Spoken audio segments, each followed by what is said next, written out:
Вітаю, друзі! Ну що, давайте говорити про важливе. Ви чекали на цю серію, у вас було багато запитань, ви запитували, чому Сергій Ваганян почав говорити, ви запитували, чи дійсно були замахи і чому він про них не розповідає. Хто ті щури Баканова і Наумова, і що і як відбувалося, як торгували санкціями, причому тут Чорнобильська АЕС, і як фальсифікували справи не лише по Ваганяну, щоб тиснути на нього, та може когось вже навіть дотисли. От про все це, а також про багато чого ще буде в сьогоднішньому ефірі.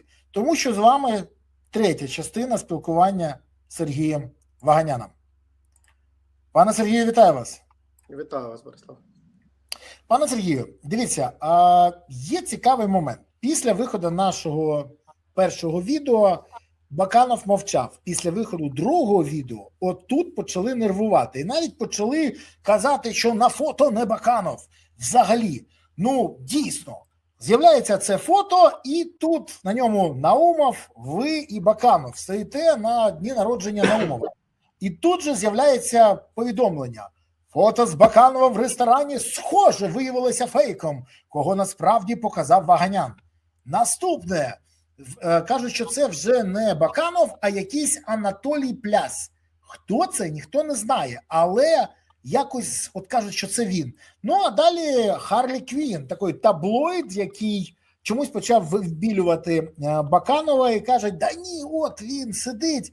Але мені цікаво, а що вони будуть робити от тепер? Ну, от хто тут, і що тут, і як, і де це? Розкажіть, будь ласка. Ну, я думаю, що ви бачите, хто тут і як. Баканов, ви, але позаду, якщо я не помиляюсь, вже пішов Наумов, якщо я не помиляюсь. Так, да. Пішов А Наумов. де це відбувалося все? Це відбувалося все на тому ж дні народження Наумова. В мене тільки одне запитання. А чому от намагаються от про це казати, що це не вони, це не... Що взагалі відбулося? Скажіть мені, будь ласка, звідти така атака і чому отак почали чіплятися саме за цю фоточку, взагалі проігнорувавши все інше? Ну, це така спроба відбілитися, тому що от про цю фото чомусь не казали взагалі нічого. Спочатку, правда, намагалися казати, що диван не той, там, гроші не ті, ще щось, але потім зачепилися саме за цю фотку. То що відбулося? Хто атакував, і не дивує вас, що пан Баканов дав інтерв'ю тільки одному виданню – «Страна.ua». Відмовив всім, навіть Радіо Свободу, якби програма, яка навіть не має відношення, ну, скажімо, до українських грошей. Вона створюється за гроші Конгресу Сполучених Штатів. Навіть їм відмовив. А що сталося? Дивіться, я не зовсім розумію, що сталося, але я розумію одну чітку річ. По-перше, на даний час я тісно і плідно співпрацюю зі слідством. Деякі моменти я не можу говорити, тому що це є процесуальна таємниця. Але давайте розставимо точки над «і». У всіх цих бажаннях мене дискредитувати як джерело інформації, мене як людину, як особистість, мене як бізнесмена, взагалі, мене як чоловіка, розумієте, за цим всім дуже така цікава історія криється. Іван Геннадійович, ви як людина, яка, нехай навіть і по дуже-дуже великій помилці, це було, мабуть, помилкою всього українського народу на той час, ви по дуже великій помилці очолювали Службу безпеки України. І ви дуже багато людей вносили в санкції. І навіть не вносили за гроші. Ви всіх обілечували. І для мене дуже-дуже дивно, чому ви даєте саме під санкційним виданням коментар.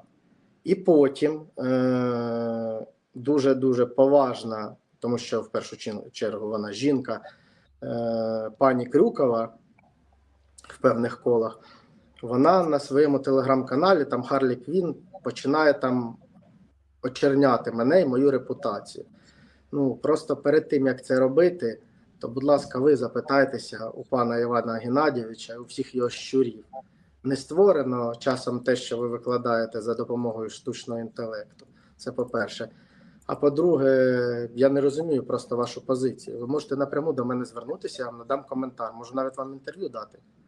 якщо ви дійсно цього хочете. Бачите, запрошення до пані Крюкової є. Але в мене останнє запитання навіть про Баканова. А скажіть, будь ласка, чим ви можете пояснити, що він перелякано сховався, не дає інтерв'ю, не пояснює нічого взагалі? Дав тільки один коментар і тільки Страна.ua. До речі, голова Служби безпеки України, який накладав санкції, дає коментар підсанкційній структурі. Для мене це трохи дивно і незрозуміло. І, до речі, ви сказали ще один момент, що якби доїли всіх, на кого накладали, не накладали. Зараз до цього повернемося. Але в мене одне запитання. Чому це не спростовував Баканов? Тому що щось знає, що є якісь докази, чи що? В чому причина, як вважаєте? Мені взагалі смішно дивитися поведінку саме його і групи осіб. Групи осіб, яка полює на мене в Україні, яка створює всі ці кримінальні політичні на мене гоніння.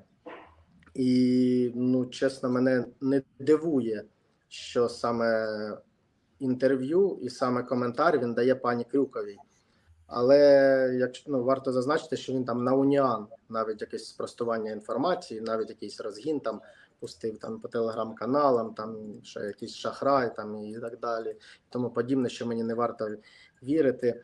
Просто він брав кошти дійсно з багатьох людей, не тільки з Єрмолаєва. Він брав дуже багато коштів.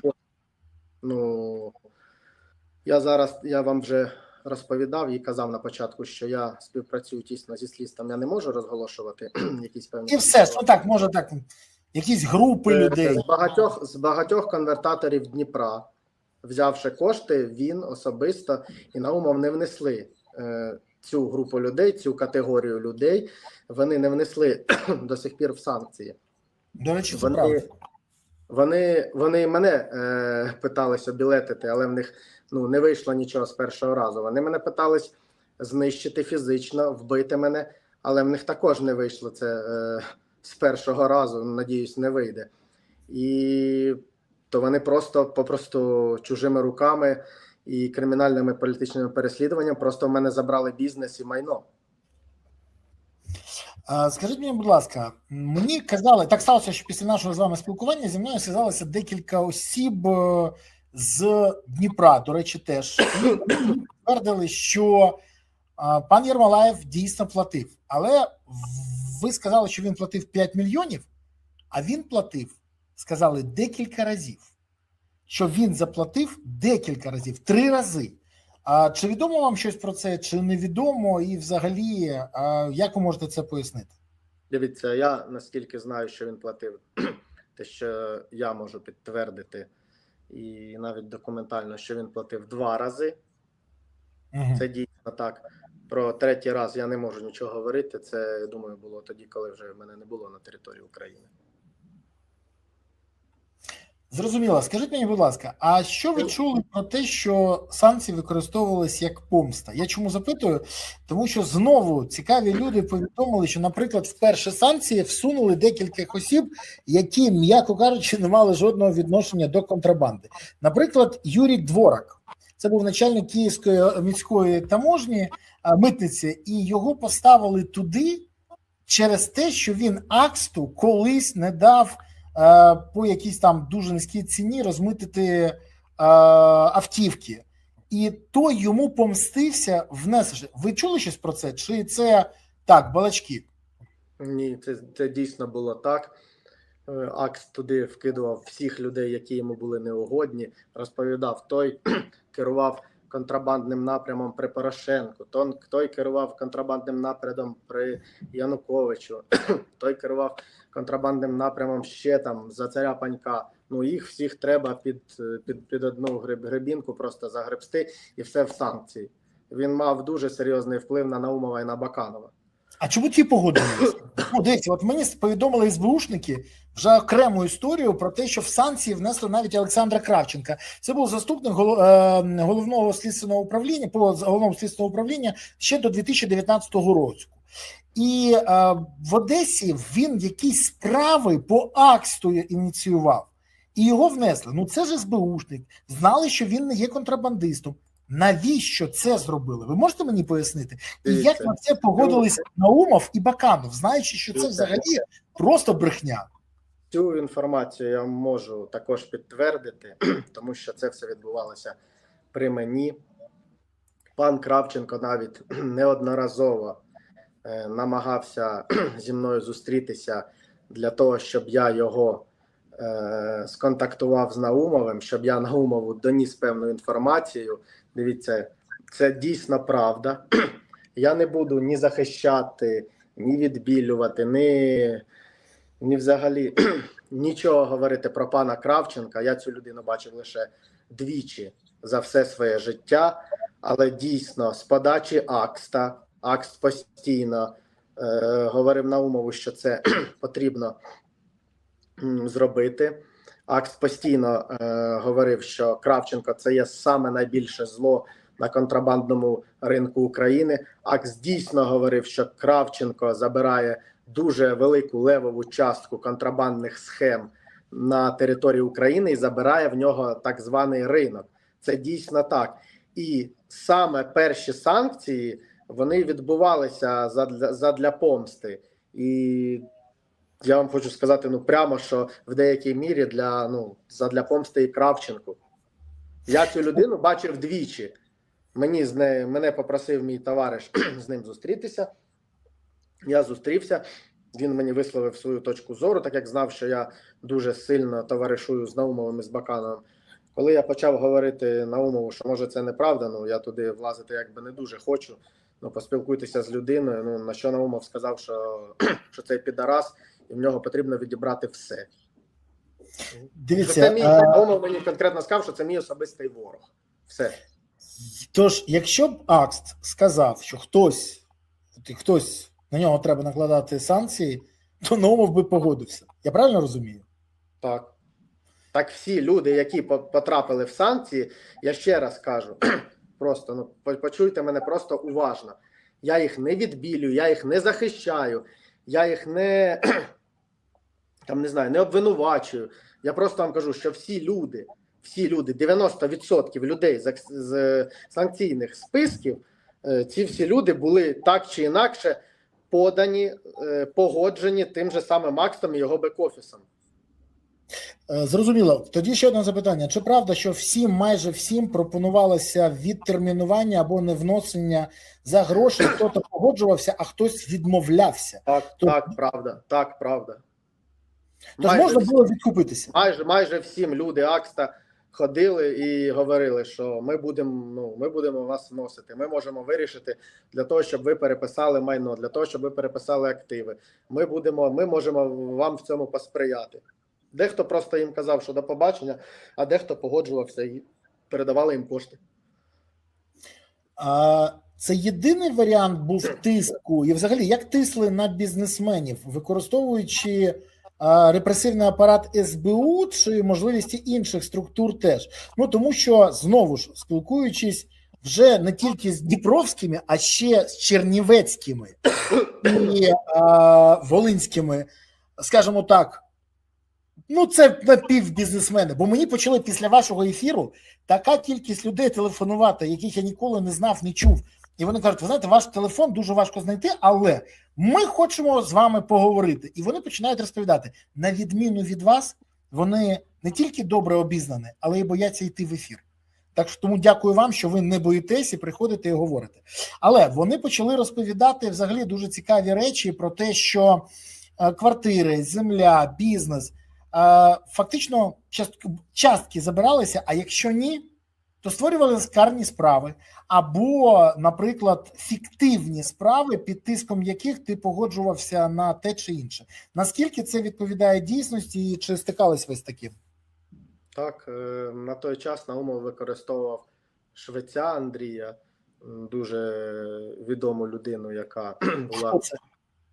Це був тоді виконуючий обов'язки начальника слідчого управління СБУ, який заводив кримінальні справи на певних людей там бізнесменів з тої чи іншої діяльності.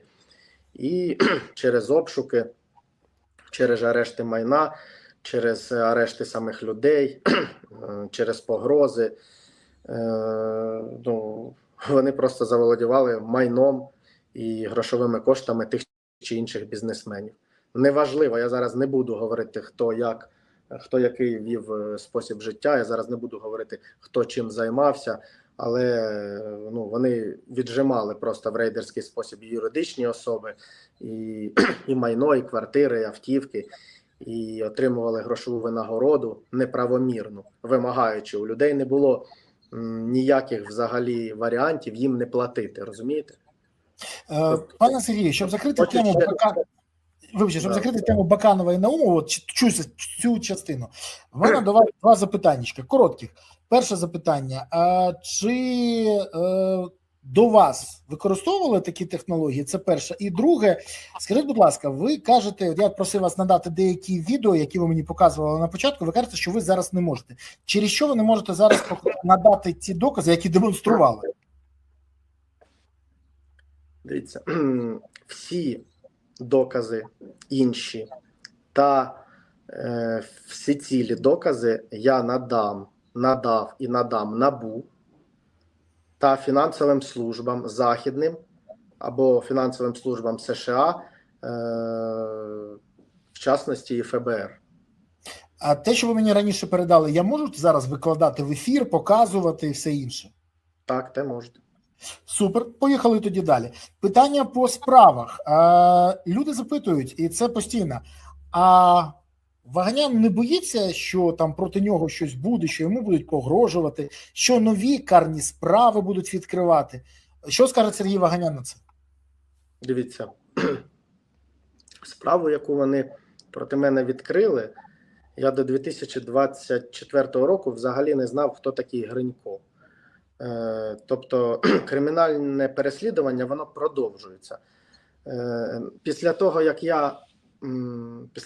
я через 4 роки і 2 місяці став потерпілим в справі про те, начебто я написав розписку деякому Гринько, як ви в минулому ефірі показували його допит, що він не пам'ятає взагалі, хто я, що я, дав мені просто 5 мільйонів євро там, чи доларів. Коли що це людина підсанкційного АКСТа повністю, то АКСТ особисто зараз в судах намагається зробити так, замінити сторону в цивільному правосудді, щоб я гроші ці компенсував йому. Тобто АКСТ напряму, людина Наумова, тобто Наумов з Бакановим, тому що це їхній гаманець, намагаються заволодіти моїми коштами. Просто вони намагаються з мене стягнути ці кошти. Тим самим вони підтверджують, що це є цивільне правосуддя. І це цивільна справа. Якби це навіть і мало би місце бути, розумієте? Але є експертиза, яку вони сфальсифікували, де пишеться, що це моя розписка. А є експертиза моя, незалежна, де чорним по білому написано, що це не моя розписка. Так в мене питання просто, передайте органам країни, в якій я знаходжуся. Вони, до речі, тричі вже запитували цю інформацію в Україні. Передайте оригінал цього документу, а не шліть фальсифіковані додатки, не шліть фальсифіковані матеріали. Передайте. Європейська країна зробить експертизу, і ми побачимо, писав я це чи ні. Тільки що ви тоді будете говорити? Дивіться, просто історія така, що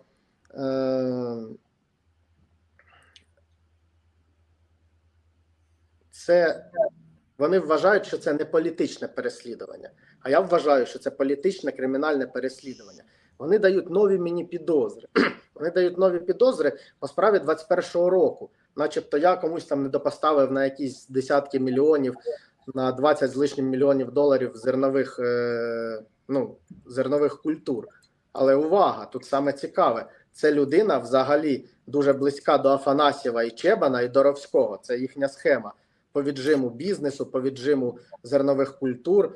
Проти Афанасьєва самого кримінальна... Хто такий Афанасьєв? Вибачте, будь ласка, хто такий Афанасьєв? Афанасьєв Олег – це депутат забороненої партії ОПЗЖ від Миколаївської міської ради, співвласник фірми «Самга» в Миколаєві, який має відношення пряме до розкрадання разом з одеситом Іваном Чебаном до розкрадання в мене зернових культур та моїх грошових коштів до заволодіння разом з Доровським, з Віктором, з начальником головного управління СБУ в Одеській області. Вони інкримінують все нові і нові справи.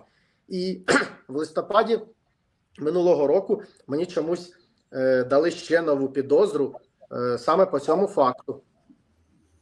Скажіть, будь ласка, а от в Миколаївській області була дуже схожа справа. Я продемонструю зараз нашим глядачам. Про те, що от в Миколаївській області депутат від ОПЗЖ підозрюють у розкрадання зерна на понад 23 мільйони гривень, але запобіжний заход йому досі не обрали.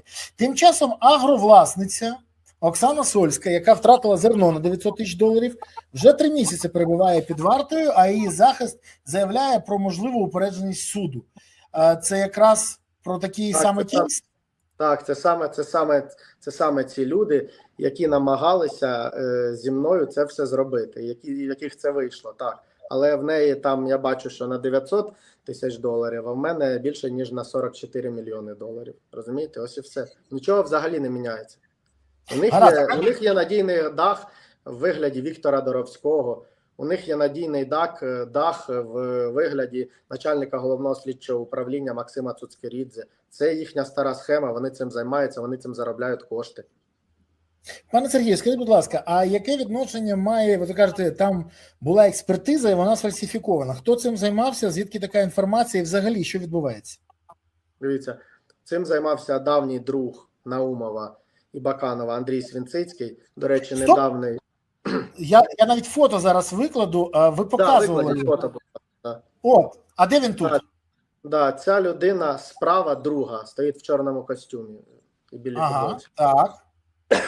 Чекайте, це ж про нього нещодавно робив ефір Бігус. Я знаю, не пам'ятаю це. Так. Там розповідали, що за останні роки війни його родина понакупала майна на $1 мільйон. Так, навіть більше. Так що про цього Свінцицького можете розповісти? Хто це, що це, яке відношення він має до Наумова? Дивіться, ця людина прийшла з адвокатури, взагалі з нівідкіля взялася, прийшла в Службу безпеки України, тому що він вірний пес Наумова. Він просто, що йому Наумов скаже або сказав, те він не робить. І до сих пір він, що Наумов йому каже, те він не робить. Я просто не розумію, як людина-зрадника України може до сих пір працювати в правоохоронних органах. Це людина, яка фальсифікувала і робила разом зі своїми працівниками, робила фальсифікацію і малювала розписку начебто від мого імені, навіть 2. І він неодноразово мені телефонував, я вже був не на території України і розповідав мені, що експертиза буде правильна, що ти послухай, тобі потрібно віддати компрометуючий матеріал, і ти послухай, що в тебе все буде добре. Так я просто хочу наголосити, що, дивіться, вони мене переслідують, дивіться, лише тому, що вони знають, що в мене є на них чуттєва інформація, яку я можу передати до компетентних органів, те, що я зараз і зробив. Вони дуже бояться розслідування, вони дуже бояться розслідувань НАБУ, вони дуже бояться розслідувань західних партнерів. Їм це дуже-дуже, невигідно, розумієте? Вони це все крали, вони це все набивали собі кармани, вони грабували країну, вони грабували людей, бізнесменів, вони їх заганяли, віджимали бізнес, вони рейдерили їхній бізнес. А зараз їм невигідно ця інформація, яку я оприлюднюю. Тому я хочу зараз поставити крапку у всіх цих маніпуляціях щодо до моєї персони. Дивіться, всю інформацію, яка в мене є, я частину надав до компетентних органів, частину я буду надавати і співпрацювати зі слідством. Оці вкиди, що десь якийсь там штучний інтелект, чи десь якісь там я видаю якісь фотографії, там брешу, створюю якісь там інциденти, прецеденти, когось там розколюю, когось там між собою там хочу посварити. Будь ласка, це все нехай вони залишать просто для себе. Як ви бачите, я на це ніяк не реагую. І реагувати я на це взагалі не буду. І не планую я на це реагувати. Я знаю, на чому боці правда. Дивіться, повертаючись до Свінцицького. Людина, яка в дуже багатьох схемах у Наумова і Баканова, приймала участь. Ну, можу вам розповісти одну цікаву деталь. Я надав цю інформацію правоохоронним органам. Як в деякого покійного харківського авторитетного бізнесмена вони разом з людьми з Офісу президента і разом з радником на теперішній час міністра внутрішніх справ з однією людиною і з Максимом Цуцкерідзе рейдерили бізнес. Аграрний бізнес, асфальтобетонні заводи, підприємства, які дорожні підприємства, які А як прізвище цієї людини, у якої все це рейдерили, якщо не є таємницею?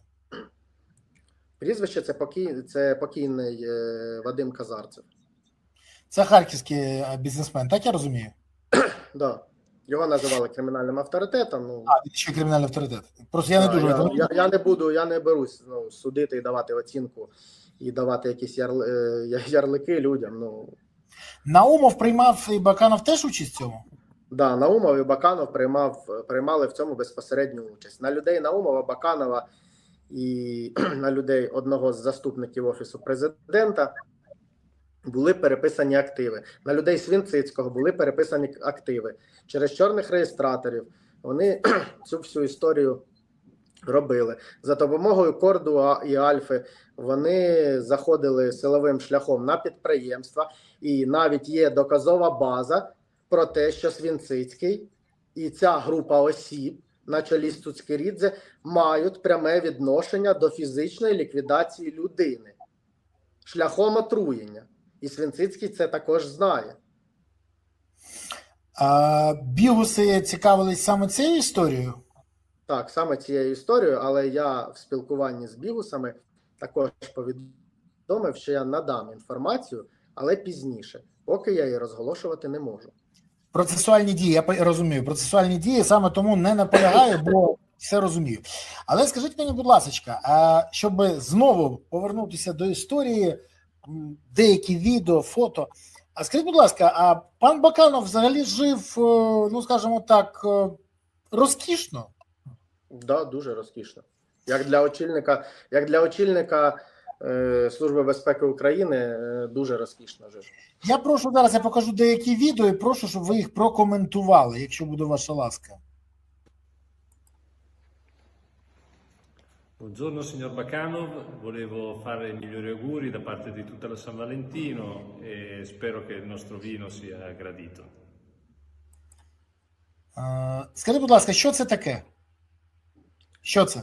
Це вино, яке замовлялося за мої кошти в Італії, одного із найкращих виноробів Італії, іменитого бренду для Івана Баканова.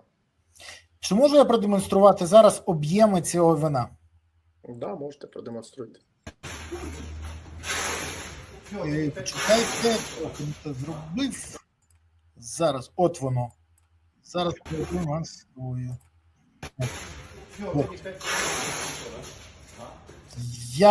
Я вірно розумію, що це показують, скільки відправляється вина для Баканова? Так. А скажіть, будь ласка, як воно потрапляло в Україну? Це ж алкоголь? Його було розмитнення чи ні? Чи це для Баканова і тому все спокійно йшло? Його не розмитнювали, воно проїздило через пункт пропуску ЧОП-ТИСа. Особисто контролював це на той час начальник 4-го управління місцевого СБУ в Закарпатській області пан Сарапін. На контролі це все було на той час у Артемія Капелюхи, який... Хто це?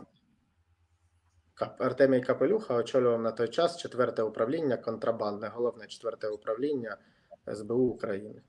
Я вибачаюсь, людина, яка повинна пресікати контрабанду, не бачила контрабанди, яка йшла для Баканова. Я правильно розумію? Ну це ж для шефа, для директора, як його називали. Це неймовірно. Ні, я розумію, що всі тварини рівні, але деякі рівніші. Але мені здається, тут цинічність просто зашкалює. Скажіть мені, будь ласка, чи вірно я розумію, що не лише пану Баканову замовлялося вино? Кому ще, якщо не є таємницею? Так, це вино замовлялося для деяких міністрів. Це вино замовлялося і для Андрія Наумова та його родини. Це вино замовлялося навіть для президента України. Заїздило Я воно так само. я здогадуюсь, що заходило воно в Україну так само, як і для Баканова, так? Так. Чи ні? Так. Ну, це все більше цікаві ситуації. А тоді запитання. Скажіть мені, будь ласка, от люди запитують, бачачи все, що ви бачили, маючи цю інформацію, ви не боїтесь за своє життя? Дивіться, вже настала така точка, якби невідліковна, і точка кипіння, що після того, що вони почали робити в листопаді минулого року, розумієте, я просто хочу правди, хочу об'єктивного розслідування, і хочу, щоб справедливість, скажімо так, вона відбулася. На мене були замахи. Скільки було замахів? 4. Де вони відбувалися? 2 замахи було на території України в місті Києві, і 2 замахи було на території країни Європейського Союзу. Вони не гнушаються ніякими методами взагалі. Я думаю, що глядачам на даний час все зрозуміло, чому вони це роблять. Тому що вони можуть тільки очерняти, можуть тільки відбирати, грабувати, створювати фейкові кримінальні справи і розганяти якусь чернуху, чи то по телеграм-каналам, чи то по інтернету, чи на контрольованих своїх виданнях. Пане Сергію, хай їм грець. Мене цікавить одне, скажімо чесно, один замах на життя, про який я трохи знаю, після якого вам навіть надали охорону і статус в країні Євросоюзу. Більше того, до цього має відношення представник судової гілки. І можете розказати, про що йде мова, бо коли ви мені розповідали, а потім надали ще аудіо, якщо ви розкажете, потім я виставлю це аудіо, і ви поясните, що відбувається, то я був відверто здивований, тому що це взагалі вже не на одну голову не налазить. То що відбулося? Ви будете зараз аудіо виводити, чи мені розповісти спочатку? Ви спочатку розкажіть, щоб люди розуміли, про що йде мова і про кого йде мова, бо це важливо. Дивіться, колишній голова Конституційного суду України Олександр Миколайович Тупіцький, який також знаходиться в міжнародному розшуку, також проти нього є 2 чи може більше, не знаю, кримінальних справ, запросив мене до себе в свій офіс в центрі Відня, запросив мене в суботу, 18 травня 2024 року, прийти, поговорити, попити кави. Звісно, так як я з ним був знайомий і я з ним товаришував дуже близько, я прийшов до нього. А ви його знали до цього, я правильно розумію?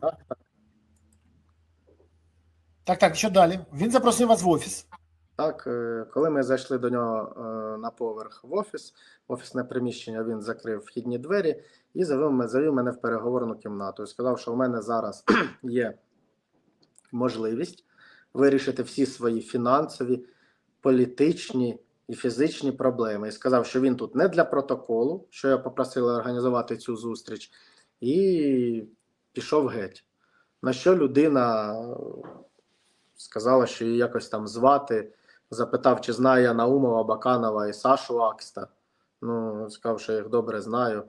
І він сказав, щоб я перестав розмовляти, щоб я перестав надавати будь-яку інформацію, будь-то ДБР, хоча вони взагалі нічого не розслідували, будь-то іншим силовим структурам.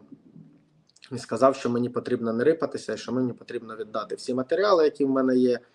І тоді в мене життя складеться трохи по-інакшому. А так він знає, що в мене є старша донька, яка проживає на території України, що їй буде недобре, що він її поріже на рівні, що він мене поріже на рівні, мою родину, мою молодшу доньку.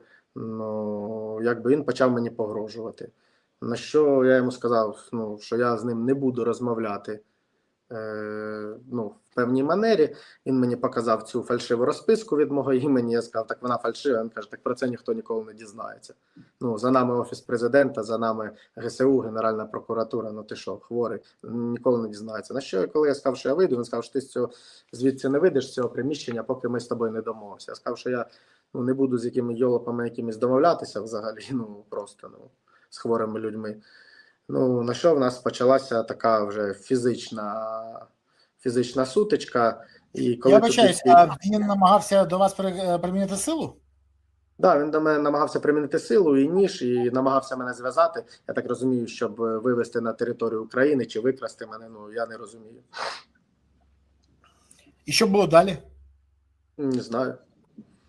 Я гадаю, що багато людей здогадуються, що було далі. У них же єдина ціль моя фізична ліквідація. У них же.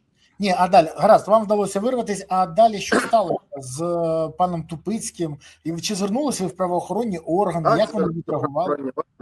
І на зараз йде слідство з цього приводу.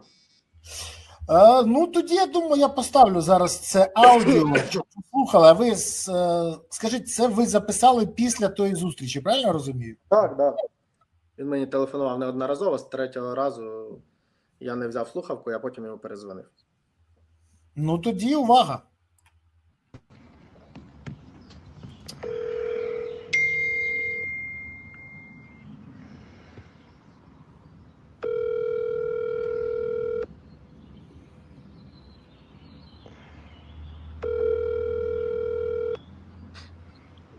Да, Сергей, привет. да. Значит, смотри, ты как бы правильно восприми эту ситуацию. А зачем вы это Там есть- делаете? У меня вопрос просто. Я, может быть, тебе жизнь спас. Вы мне жизнь спасли? В чем вы мне Я, жизнь я спасли? думаю, я думаю, что возможно. Или, по крайней мере, тебя от худших последствий. Когда ты немножко поразмышляешь, тогда ты поймешь, что я подставился ради тебя. Так а почему Да, вы ты меня не слышишь? предупредили? Я вам верил, как отцу Это- своему, а, Александру потому- Николаевичу. Потому что меня бы подвесили за вот эти все записи. За какие записи, Александр Николаевич? Да, ну, ты понимаешь, о чем я Говорю, вы меня, вы Я вибачаюсь, мова йде зараз про записи, які ви робили з Бакановим і Наумовим, я правильно розумію? Так. Тоді далі, якщо ваша ласка, мені хочеться слухати до кінця. вы чего меня не предупредили, Александр Николаевич? Я к вам и шел без... Значит, послушай, ты сейчас не в обедняки играй, а по-большому постарайся переосмыслить эту ситуацию. Предупрежден, вооружен. Ты получил вооружение сегодня. Не такое, на которое я рассчитывал, но я подставил свою жопу. Она мне абсолютно не нужна. Это во-первых. Но зато последствия могли быть другими. Так Я если, их предотвратил. так Я если, их предотвратил. так если они обвиняют в том, чего я не делал, если он начал... Я думал, что одного, что другого, и меня так убеждали, что хватит дипломатической ноты. А ко мне пришли, потому что я довольно хорошо засветился с тобой. Поэтому, зная меня и пробив, кто я такой, не решились на другие дурацкие ихние методы. Я вибачаюсь, на які саме методи натякає зараз пан Запис? Пан Запис Тупицький натякає на методи вбивства мого. Натякає, прямо каже. Ну, а як він взагалі пояснював це? Якщо просто я чув, я можу поставити далі, якщо ви хочете, але ми ж знаємо, питання в іншому. Він пояснює вам, що там, ти ж повинен зрозуміти. Про що йдемо? Чому? Він же в розшуку, в нього ж конфлікт з владою, і все одно він йде на співпрацю з Бакановим і Наумовим. Йому що обіцяли за це? Допомогу, повернення до України, зняття всіх претензій. Що відбулося? Він сказав, що його дуже наполегливо попросив заступник голови Офісу президента Хто саме? Олег Татаров. Так. І він Татарову не зміг відмовити. Така поважна людина. Він Татарову не зміг відмовити, і до цього йому було відхилені всі по його справі слухання по відеоконференції в онлайн режимі. А після цієї ситуації, тобто перед цією ситуацією, саме напередодні, там за 2 дні, то він мені телефонував, і ми з ним зустрічались, гуляли по місту. Він мені хизувався, що в нього йдуть справи вгору, здвиги, де, що йому дозволили свою справу слухати і приймати в ній участь онлайн по відеоконференції по ВКЗ. Це люди, які керували Конституційним судом України. Я правильно розумію? Так, да, як бачите.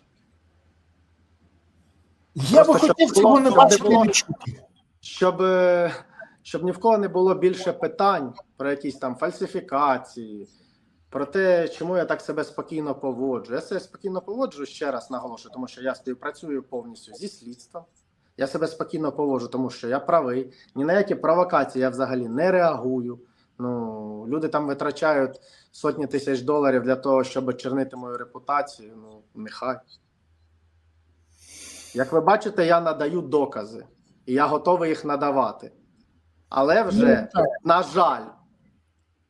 жаль, вже в якійсь певній мірі, на жаль, не на публічний простір, не на загал. Я думаю, ви розумієте мене чому. Скажіть мені, будь ласка, на якому етапі отримання вами статусу відкривача у НАБУ? Про це краще запитатися у НАБУ. Зрозумів. Гаразд. Тоді питання з Тупицьким закриваємо. І остання така, щоб крапочка була. А Тупицький після цього намагався з вами зустрітись, там вибачитись, пояснити. І який в нього процесуальний статус в Австрії, в Відні? Дивіться, Тупицький намагався неодноразово після того зі мною зв'язатися. Не знаю, вибачитися чи не вибачитися, але як мінімум я розумів, що він хоче поговорити. Який у нього зараз процесуальний статус, ну, я не можу цього коментувати. Зрозуміло. Тоді крокуємо далі. Ви анонсували пояснення, ви анонсували те, що ви називаєте так званих щурів Баканова і Наумова. Людей, яких вони привели або розставили на свої посади. Люди, які знаходяться очільниками в областях, в містах, в департаментах, в різних установах. Інколи, до речі, навіть не Служба безпеки України. Я правильно розумію, що їм вдавалося поставити своїх людей не в службу, а взагалі в інші держустанови? Так. Тоді розкажіть, хто ж ці люди, і ви їх називаєте щури Баканова і Наумова. Я так розумію, що це велика компанія. Хто вони, що вони, звідки вони? Дивіться, давайте про щурів Наумова поговоримо в такому ракурсі. Давайте. Так як зараз йде слідство, давайте проговоримо про тих щурів, які явні. Дивіться, щури Наумова і Баканова – це ті люди, які зараз стоять на посадах на певних державних і допомагають. Наприклад, очільник головного управління СБУ в Одеській області Віктор Доровський. Стоп! Ви мені надали фотокарточку. І не одну, але я хочу почати з цієї. Оце він на задньому фоні? Так. Що це за кабінет? Це його кабінет, Головне управління Служби безпеки України в Одеській області. Це його особистий кабінет. Скажіть мені, будь ласка, а що це таке? От я дивлюся на фоні синього якогось поліетиленового пакету, щось там от проглядається. Що це таке? То грошові кошти, долари Звідки США. вони? Що це таке? Розкажіть, будь ласка, поясніть. Це і чому вони там на столі лежать? Це взагалі такі... Там цілий пакет синій з коштами. А, це пакет з грошима? Так, да, це пакет з грошима, і те, що він виклав і телефонує людині, щоб прийшла, забрала там певну частку цих коштів. Це були кошти. Я знаю, що вся країна знає за фумігацію, за те, як платили. Я не знаю, що це таке. За зернотрейдери платили за незатримку суден. Що таке фумігація? Ця фумігація вона проводиться в судах на території портів України для знищення гризунів, шкідників. Її можна як затримати і таким самим притримати на цій підставі судно. Або можна ще якісь технічні, не подати там буксир, ще якісь технічні такі створити проблеми для того, щоб судно попало там на простій, розумієте? Просто не випускати його. Займається. Вони можуть блокувати, чи вони не можуть? Так, звісно, вони можуть блокувати або прискорити, або трохи притормозити цю всю історію, або фітосанітарний сертифікат, коли не видається, розумієте? Ну, там була маса всяких історій. Але коли приходила отака подяка, то питань не... Дивіться, я хочу зазначити, що ця подяка не моя добровільна подяка. Я хочу зазначити, що ця подяка – це вимагання зі сторони Наумова-Баканова, тут уже зі сторони Доровського, який це отримав на території Одеської області. Тобто, ну, не треба путати подяку і вимагання, розумієте? Я розумію. Я називаю подяку в лапках. Гаразд. Щоб поставити останню крапку в цій історії і перейти далі. Мені казали люди в службі, що Малюк намагався двічі збити Доровського. І в нього не вийшло. Як таке може бути? Хто повинен стояти над Доровським, щоб його не могли зняти? Ну просто мені стало цікаво. І люди посміхаються і кажуть, ти Ваганяна запитай. І от хто може захищати? Взагалі нічого немає в цьому дивному, тому що Доровський є сином Олександра Доровського, який один з співвласників фармкомпанії «Фармфабрики здоров'я» Харківської, разом з російським депутатом і олігархом, російським депутатом Госдуми Шишкіним. Це перше. Зараз? Друге. Він зараз партнер? Так. Друге. Вони там ховають свій бізнес дуже вміло. Я дивився там розслідування і Громадського, дивився розслідування ще ряд, навіть західних партнерів, саме по Доровському. Дивіться, Доровський став спочатку очільником К в Одеській області управління завдяки своєму батьку. Через Біляєва вони передали певну суму коштів до Баканова. І зараз вплив Баканова, я в самій першій нашій серії, в самому першому нашому спілкуванні розповідав, що Баканов, якого так ховає зараз Зеленський, є самим найбільшим злом в Україні в плані правоохоронної системи. Тому що стільки вони з Наумовим здали взагалі території, стільки вони допомогли ворогу, ну, то це реально державницький злочин. Але повернемося до Доровського. Баканов має неабиякий вплив на президента, Баканов неабиякий має вплив на правоохоронну систему України і зараз. І так як Доровський постійно носить подяки Наумову з Бакановим, то звісно, що Баканов відстоює Доровського як свою людину, як свою кандидатуру. Доровський його дуже поважає, в них дуже теплі і дружні відносини. Розумієте? І коли ще ці відносини підкріплені певними фінансовими винагородами щомісяця, то ну, я думаю, що я відповів всеціло на ваше питання без води і чітко. Що конкретно не давали Малюку прибрати Доровського, конкретно не давав Баканов, який впливає і на Офіс президента, який впливає особисто на президента. Почекайте, щоб я зрозумів. Баканов знятий. Офіційно не має посади, але має все ще вплив на президента. А що це міняє, що Баканов знятий? Наумов також знятий. Тут так, важко з вами сперечатись. Гаразд, зрозуміло. Давайте далі по черзі. Скажіть мені, будь ласка, ви демонстрували, надали мені оцю фотку, а потім сказали, що пояснити, хто тут біля Наумова. На цій фото олігарх під санкціями Єрмолаєв, який якраз платив, і, до речі, який зараз в епіцентрі скандалу, тому що він має відношення до будівництва меморіального військового кладовища. Навіть там він замарався, зміг. Так от запитання, а хто далі? Наумов, біля нього хто сидить? І хто ця людина? Євген Рибінський, який очолив Головне управління внутрішньої безпеки СБУ України після відходу Наумова. Фактично саме йому делегував всі, скажімо так, контакти, систему, права, повноваження Наумов? Чи це вже призначення, до якого Наумов не мав ніякого відношення? Ні, це призначення, до якого Наумов саме мав відношення, це перше. Але друге, настільки мені відомо на даний час, то після відходу і після того, як Василь Малюк покинув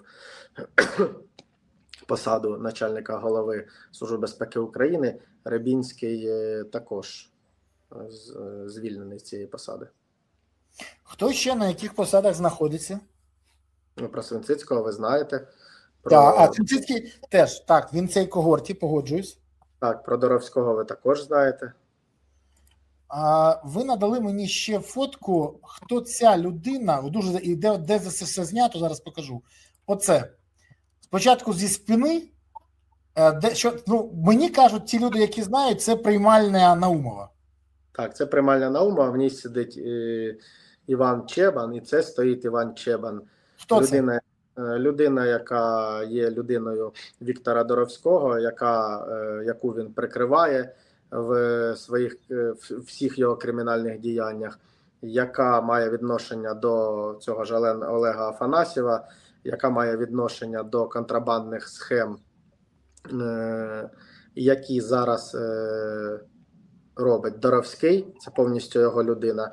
Людина, яка має відношення до кражі, до заволодіння моїми зерновими об'ємами, до заволодіння моїми коштами, до фальсифікації кримінальних справ. Він є одним із щурів Наумова. Він в Одесі, взагалі, люди його знають як людина, яка контролює парковки на території міста Одеси, комунальні підприємства, збирає з них данину і носить їх Доровському. Людина, яка він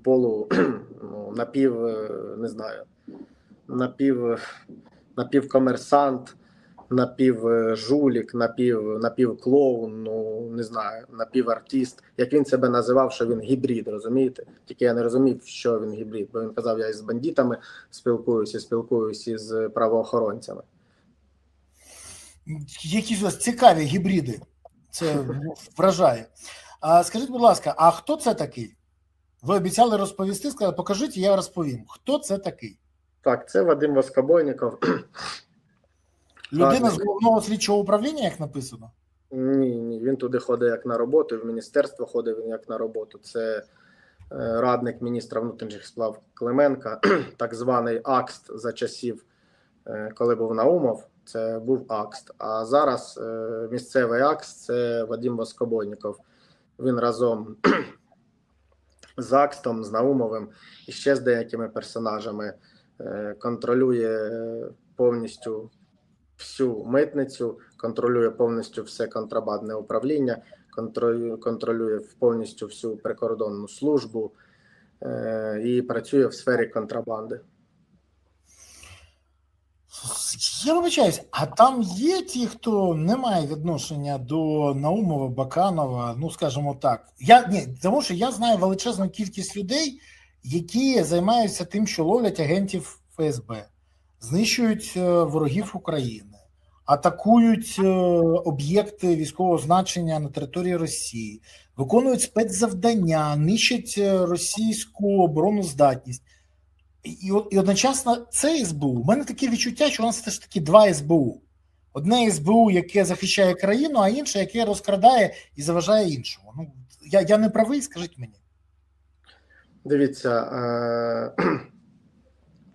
з приводу щурів Наумова, так? Є люди, які виконують певні завдання, скажімо так, для партії, да?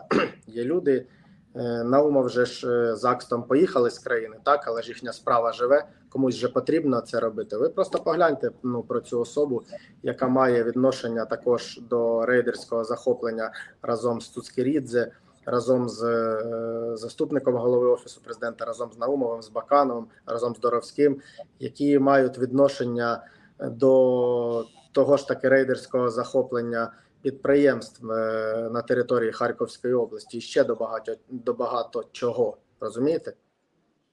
Які мають відношення до виробництва дронів, які мають відношення до речі, про дрони. От мені після останнього ефіру, в якому ви повідомили, що Наумов і Баканов мають власне виробництво, в якому не є власниками, а там є фунти.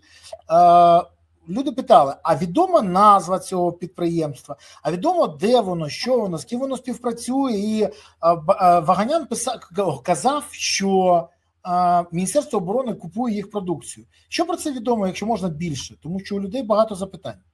Так, це підприємство Аеротех, яким керує Бойко Максим Вячеславович, який є одним із свідків, на основі якого базується взагалі, так як йому сказали, він так і говорить, його слова беруть за основу у всіх кримінальних провадженнях, які проти мене. Ним керує і Воскобойніков, ним керує і Наумов, ним керує Доровський. Дивіться, просто Доровський, Чебан і Афанасів. Вони займаються всіми сірими схемами і поборами з аграріїв, всіми віджимами, всіми перешкоджаннями діяльності, вимаганням з аграріїв, так званих їх з експорту на території Одеської області.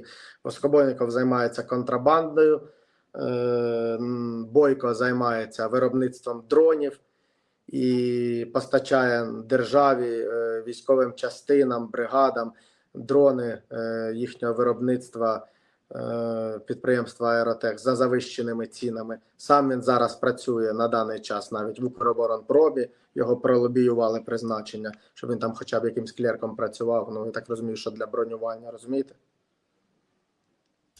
Я це розумію і трохи в шоці. Але знаєте, в мене ще одне питання до вас.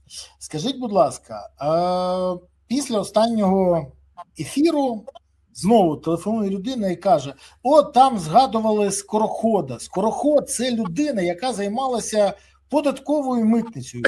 Не податковою, податкова митниця, податкова міліція. Яке відношення Скороход має до Баканова, до Наумова і до всіх інших? Запитайте про це Ваганяна, тому що це вважається помилкою. Що скажете з цього? Дивіться, ніякої помилки немає. Скороход в країні дуже людина впізнавана, але він дуже боїться публічності. Скороход – це дуже відомий рейдер і співучасник схеми. Якщо ви пам'ятаєте, був скандал про Юнігран, про російські активи російського бізнесмена Уманця, на які наклали санкції. Не пам'ятаю, розкажіть, будь ласка.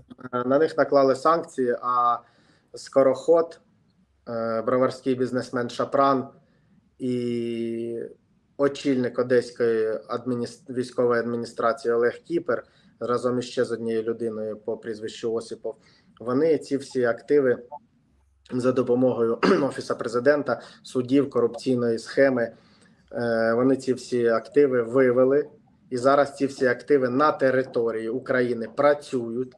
Вони вони віджали у держави арештовані активи? Я правильно розумію? Так, вони користуються зараз цими активами. І вони ні в армії, вони ніде. З усіх з цих активів познімали арешти.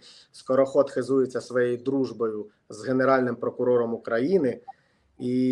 Яким саме? У нас їх багато було. З Русланом Кравченко, з нинішнім Генеральним прокурором України. Так. І розповідає Скороход, він дуже давно знайомий з Бакановим і Наумовим, і з Татаровим він знайомий. І Скороход розповідає, що він навіть знайомий з прем'єр-міністром України, з Юлією Свериденко, і що взагалі він в цій країні рішає все. І він рейдерським шляхом, Скороход, в цій історії віджимає у моїх знайомих підприємство, віджимає у моїх знайомих автомобіль, залякує моїх знайомих, з банківської скриньки у моїх знайомих і у їхніх батьків вилучають кошти. Він повністю діє, як він розповідає, від імені і Генерального прокурора і Офісу Президента України, і розповідає, що Генеральний прокурор дав команду рвати всіх, хто поруч зі мною. Я вам надав запис короткий. Чому короткий? Тому що я основний запис для всебічного розслідування надав правоохоронним органам. Його, будь ласка, не треба публікувати. Опублікуйте, будь ласка, короткий запис. Зараз, секундочку. Ви їх надавали. Там є декілька записів. Перший запис, який ви надали, це зовсім короткий. Це оце ви маєте на увазі?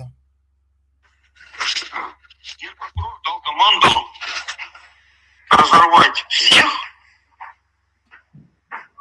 кто имеет какое-либо отношение к этому человеку.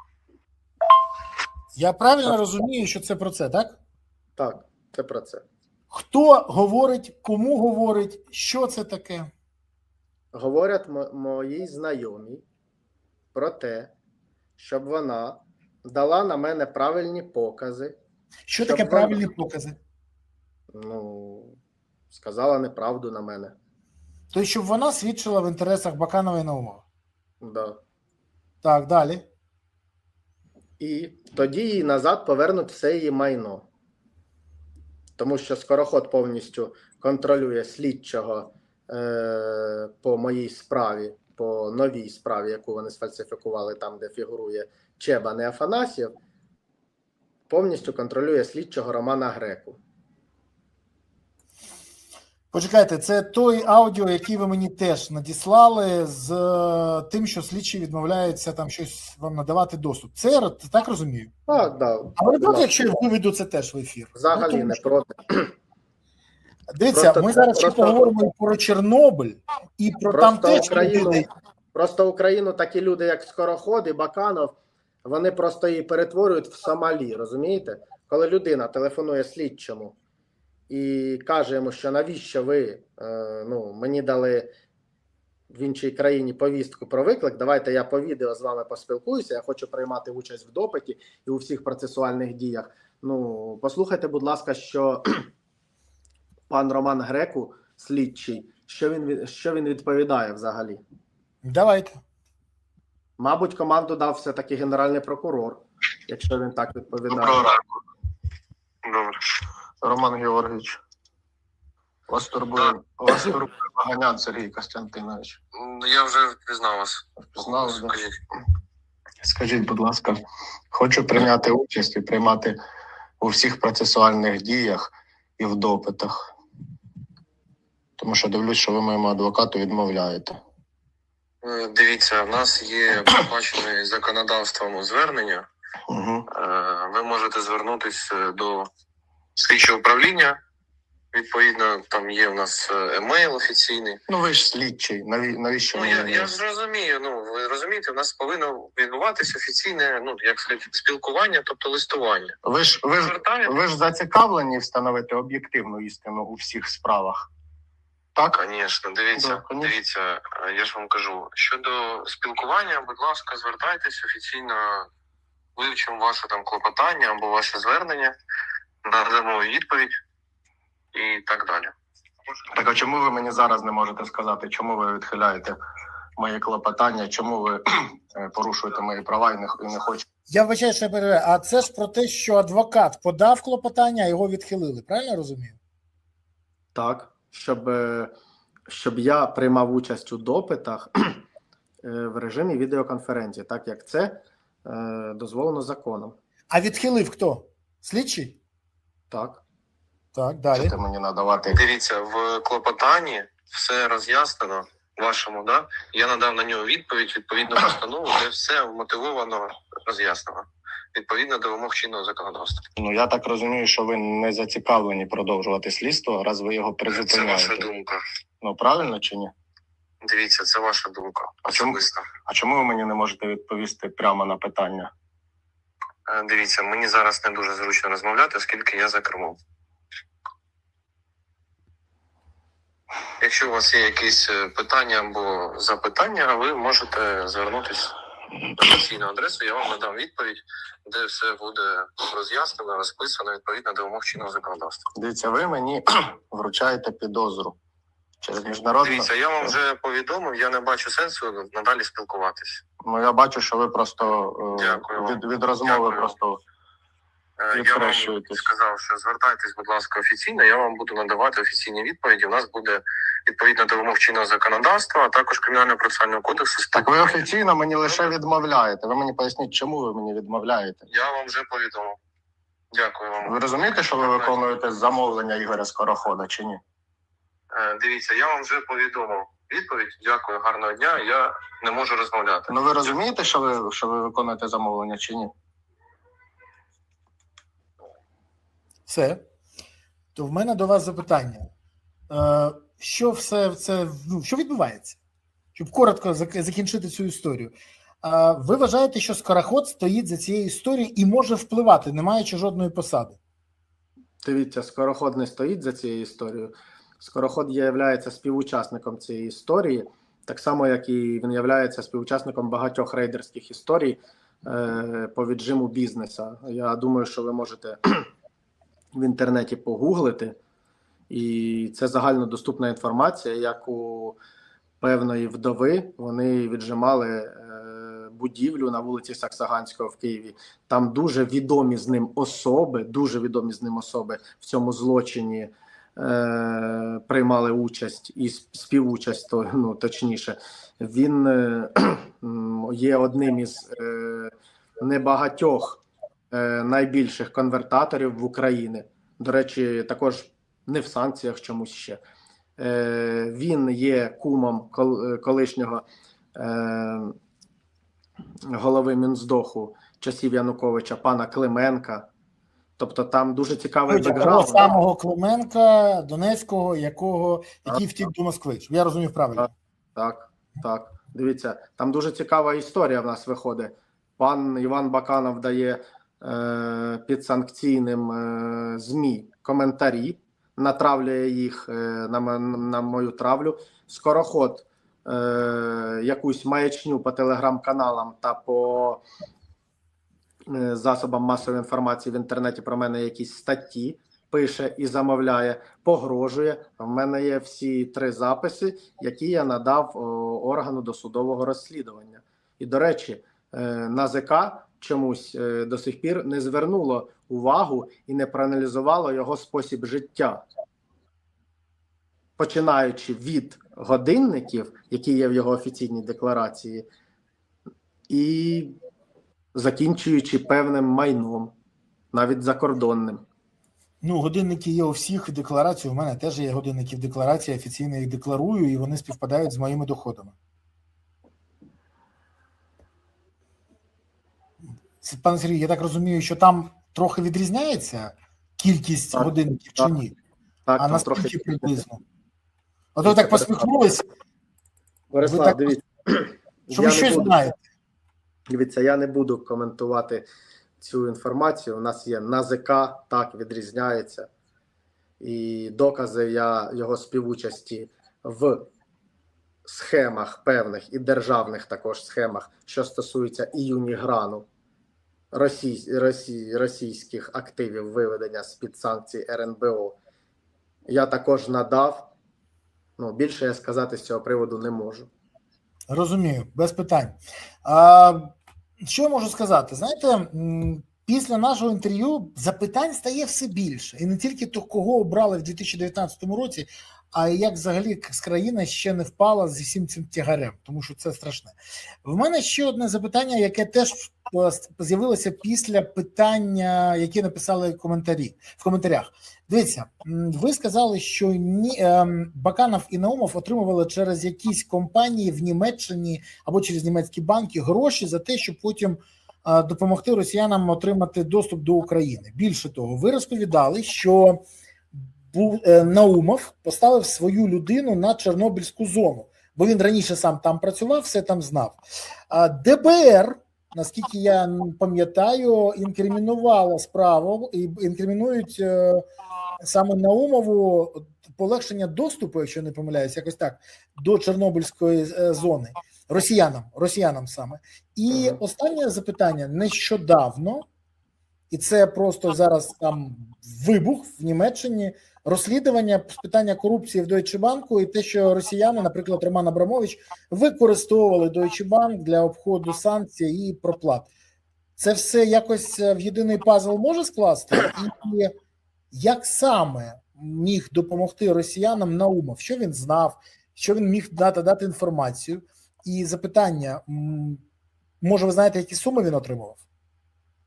Дивіться, цю всю інформацію, як гроші проходили через підприємства, афільовані з контрабандистом Олександром Акстом, я надав і надам надалі правоохоронним органам. А ви вже якимось надали їх? Так, надав. Зрозуміло. А хоч би приблизно суми, про які йде мова? Дивіться, я не можу цього зараз сказати. Зрозуміло, питання не. Я думаю, що скоро вона буде оприлюднена. Ви це все дізнаєтеся, побачите. Ну, тоді в мене останнє запитання до вас. Ви ще щось хочете глядачам розказати і взагалі, ну я не знаю, поставити сьогодні якусь крапку в нашому спілкуванні?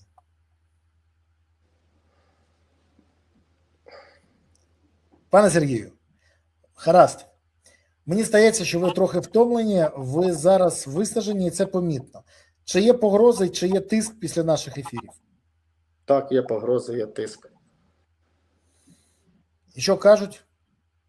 Не пропонують? що- Візьми гроші і закрий рота. Ні, гроші не пропонують. О, Гроші це вже добре, що гроші не пропонують. ну, ти ж розуміють щось. Просто дуже наполегливо передають, щоб я більш не розмовляв.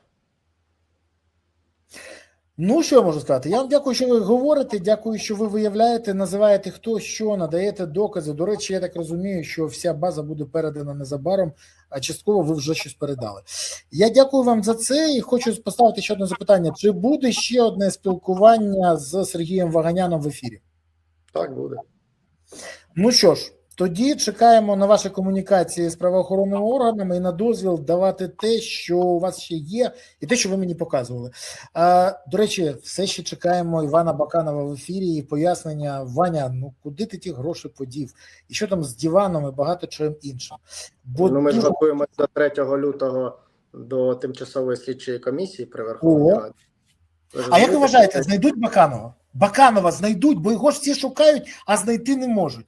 Пропала людина, голова СБУ пропала. У мене в ефірі був секретар Комітету Верховної Ради з нацбезпеки, полковник СБУ Альфа Роман Костенко. Він каже, бачиш, ви кажете все, що він там лох, неофіт. Людина попрацювала в Службі безпеці і навчилася скидати хвости, ничкуватися так, що ніхто знайти не може. Ну він жартує, я розумію, але якщо серйозно, може Зеленському передати, щоб він зв'язався з Бакановим і надав йому запрошення на ТСК. Він прийде на ТСК, як ви вважаєте? Баканов? Так. Я думаю, що не прийде. А ви готові з ним спілкуватися на ТСК? З ним? Так. Готовий. Ну тоді, друзі, 3 лютого Баканов повинен з'явитися на ТСК. Наскільки я розумію, Сергій Ваганян там з'явиться і буде давати якісь покази. На відміну, я надіюсь, що на відміну від слідчого Романа Греку, якому дає вказівки, прикриваючись ім'ям Генерального прокурора, наголошую, прикриваючись ім'ям Генерального прокурора, пан Ігор Скороход, і що на відміну від Греку, який не дозволяє мені приймати участь у слідчих діях і у допитах по відео, навіть міру запобіжного заходу, новий арешт, прокурор Іван Рудий, розповідаючи, що вони адвокатам, що вони там взяли певну суму коштів від Скорохода, то я думаю, що тимчасова слідча комісія надасть мені дозвіл виступити по відео на всю країну. Позадає мені питання, я порозповідаю, понадаю докази, документи. Може, Іван Геннадійович прийде. Якщо чесно, дуже б хотілося, щоб підключили навіть Андрія Наумова. Це було б дуже добре. Ви знаєте, я би купив попкорн, щоб це подивитися. Я чесно кажу. І я бажаю вам, щоб ваші сподівання виправдались. Але кажу так само, я не дуже вірю, що Баканов і Наумов з'являться на ТСК. Бо якщо б хотіли, вже повідомили про те, що погоджуються навіть по відео включитись. А щось вони уникають цього спілкування. Навіть не здогадуємось, чому. І от тут, знаєте, ну, є якісь припущення. Може питання в тому, що у всіх в пам'яті оці фото або оці фото. І щось це не дуже мотивує пана Баканова і пана Наумова пояснювати, що ж це за грошенята на столі, на дивані і взагалі. Як Сергій Ваганян потрапляв на Володимирську, як він потрапляв доступ до автівок, гроші, жетон, все інше. Стільки запитань, дуже хочеться, щоб Наумов і Баканов на них відповіли. А ще хочеться, щоб президент відреагував.